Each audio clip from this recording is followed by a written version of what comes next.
A Polícia Federal e a Procuradoria-Geral da República avançaram nas negociações de delação premiada com o empresário Maurício Camizotti, apontado como o operador daquele esquema de fraudes contra aposentados e pensionistas do INSS, que a gente pode chamar de roubo aos aposentados e pensionistas, não é, Berenice Leite? Camizotti já havia colaborado com a PF em abril e a inclusão da PGR visa conferir maior segurança jurídica ao acordo.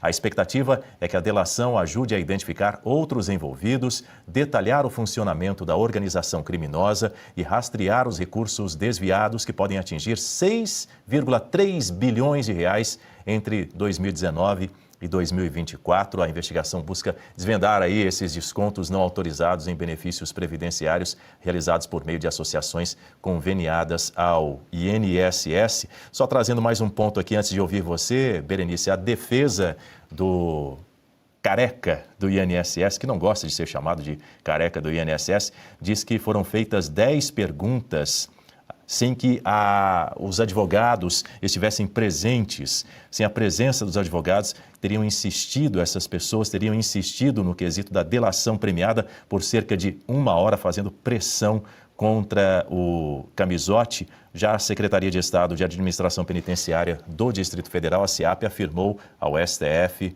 em resposta ao ministro André Mendonça, relator do caso, que não houve tentativa de pressão para que o Antônio Carlos Camilo Antunes, também que é conhecido como careca do INSS, firmasse algum tipo de acordo de delação premiada durante essa abordagem que foi realizada lá na Papuda. Pois é, Daniel. Eu queria fazer uma comparação aqui com o caso Master, porque são os dois principais escândalos que envolvem, inclusive, o governo federal, né? O INSS está ali nas entranhas do Ministério da Previdência e tudo estava acontecendo e nada foi feito. Tivemos omissão por parte, inclusive, de Jorge Messias, advogado-geral da União, que já tinha conhecimento dos descontos indevidos e nada fez. Agora, por que eu quero comparar com o Master? Porque, em termos de colaboração premiada, Maurício Camizotti é um empresário que se beneficiava por meio de suas empresas, e ele é um caso de delação onde realmente ele quer falar. Inclusive, a primeira proposta dele foi negada e eu não entendi por qual motivo, porque ele trouxe elementos, inclusive em relação a informações importantes, valiosas, em relação ao filho do presidente Lula, né, dessa sociedade oculta em que aparentemente ele tem com o careca do INSS. Maurício Camizotti também era sócio do Antônio Carlos Camilo Antunes e se por um lado o Maurício Camizotti está delatando, né, ele falou inclusive que o Lulinha recebia aquela mensalidade de R$300 mil, né, os valores também que ele teria recebido pela Roberta Luxinger. Então, assim, ele está colaborando. Acredito que a inclusão da Procuradoria-Geral da República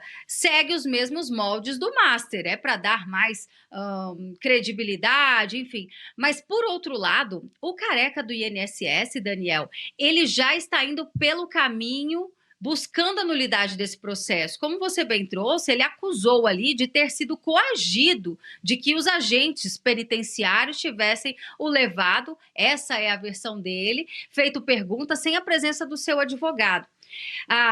O presídio, inclusive, né, de segurança máxima aqui do Distrito Federal, eles já se posicionaram, negam que isso tinha acontecido, mas o fato é, por que o careca do INSS, né, o Antônio Carlos Camilo Antunes, não quis, até o momento, apresentar nenhum tipo de colaboração premiada? Por que ele está tão calado assim, né?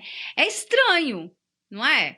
Então, assim, a gente já tem percebido que no caso do Master, o próprio ministro Gilmar Mendes fala sobre isso, manutenção de prisão preventiva, que a pessoa pode estar sendo coagida ali dentro da prisão, e isso pode causar uma nulidade lá na frente. Ao que me parece, o careca do INSS está construindo uma narrativa para que lá na frente ele saia desse processo sem nenhum tipo, né, de efeito negativo, até mesmo na questão da sua condenação. Ele é o principal operador financeiro desse esquema fraudulento, mas parece que está confortável na posição ali da prisão preventiva e já cavando ali uma suposta nulidade, porque teria sido coagido por esses agentes penitenciários. Só que ele tem que provar isso, porque, finalizo aqui meu comentário, Presídio Federal de Segurança Máxima tem câmeras para todos os lados. Se ele está sustentando que foi coagido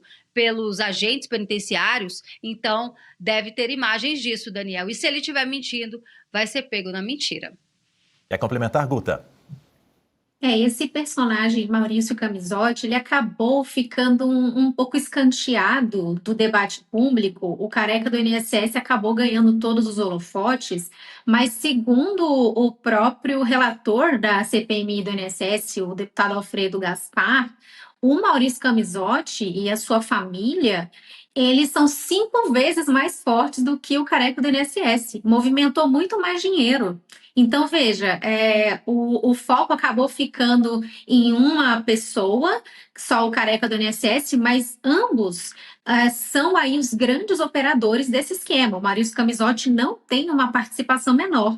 Ele, como a Berenice bem trouxe, ele era o proprietário, vamos dizer assim, de uma série de empresas que ofereciam os serviços para aquelas associações. E a gente sabe que serviço nenhum foi prestado, foi todo um esquema fraudulento. Agora, pelo menos 3 dessas associações que contratavam esses serviços movimentaram pelo menos 800 milhões de reais e repassaram pelo menos também 350 milhões de reais para a família do Maurício Camisotti. Então, uma delação premiada partindo dele, essa proposta partindo do Maurício Camisotti, tem muito peso, muita relevância, ainda que a gente ainda não tenha essa negociação efetivamente firmada em relação ao careca do INSS. Mas o Maurício Camisotti sabe muito. Ele estava dentro do esquema completamente. E esse esquema ele não pode ter acontecido sem a ciência de gente muito grande nisso aí também. Então, e justamente essa é a natureza de uma delação premiada. É um instituto que está dentro da lei das organizações criminosas, então a ideia é você indicar quem faz parte dessa organização criminosa, apontando inclusive quem está hierarquicamente acima de você. Quem que ali dentro do Ministério da Previdência estava atuando também? Dentro do INSS também, mais pessoas. Então, não é uma delação trivial, não é um personagem menor de jeito nenhum. Marcelo Rocha Monteiro pediu a palavra. Diga, Marcelo. Não, eu quero chamar a atenção para um ponto extremamente sensível desse escândalo do roubo do INSS, que é, obviamente, a possível participação do filho do presidente da República vir à tona há 3 meses, mais ou menos, das eleições presidenciais, nas quais o cidadão é candidato à reeleição. Então, eu estou aqui especulando, né? Mas até que ponto esse envolvimento do Lulinha não é o fator que está inibindo aí a negociação da delação premiada, está, digamos assim, desestimulando esse senhor, o Antônio Carlos, o careca do INSS, a revelar o que sabe, né? Porque, veja, trata-se do filho do presidente da República envolvido num esquema milionário que, como a Guta bem apontou, não teria acontecido sem o aval